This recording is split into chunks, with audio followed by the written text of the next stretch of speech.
हजरत नूह अल्लाह ताला के बुजुर्ग नबी थे जिन्हें अपनी कौम की हिदायत के लिए भेजा गया। उस दौर में लोग शिर्क, बुत परस्ती और गुनाहों में मुब्तला थे। हजरत नूह ने लगभग 950 साल तक अपनी कौम को सिर्फ अल्लाह की इबादत की दावत दी और समझाया कि अल्लाह के सिवा कोई मबूद नहीं।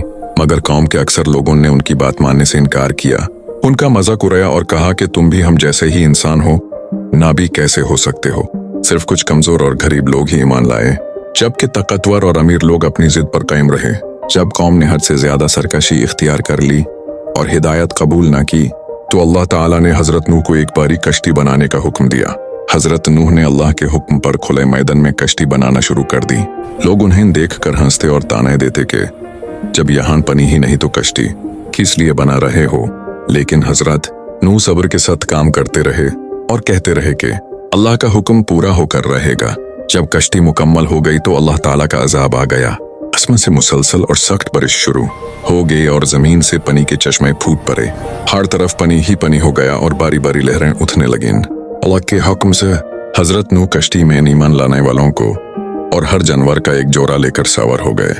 हजरत नूह ईसाई ने अपने बेटे को भी कश्ती में आने की दावत दी, मगर उसने ईमान कबूल न किया और कहा कि मैं पहाड़ पर चढ़ जाऊंगा जो मुझे पानी से बचा लेगा।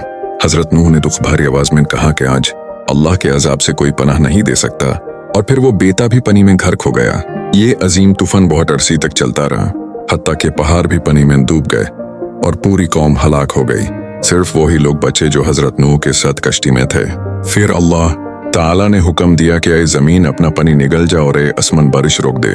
पानी धीरे धीरे कम हो गया और कश्ती कोहे जूड़ी पर जाकर ठहर गई।